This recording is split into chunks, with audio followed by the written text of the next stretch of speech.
Nakakatuwa ang netizens, pinalalabas pang magiging magkaribal sina Pasig City Mayor Vico Sotto at Alden Richards kay Katrina Gray.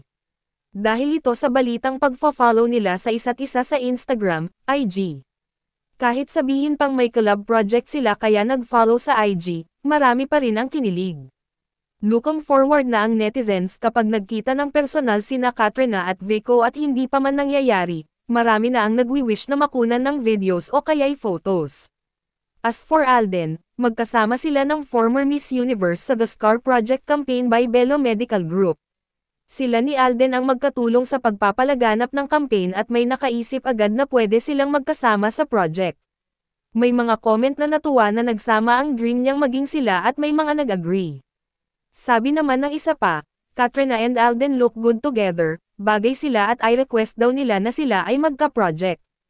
Kaya lang, parang nauna na ang Katrina at Vico at may mga makulit na sinasabihan si Vico na ligawan na ang ex ni Sam Milby bago pa siya maunahan ng iba. May nagpauna na nga na bagay maging First Lady ng Pasig City si Katrina at kahit First Lady ng bansa, yun naman ay kung tatakbong presidente ang binatang politiko ni Vic Sotto at Connie Reyes.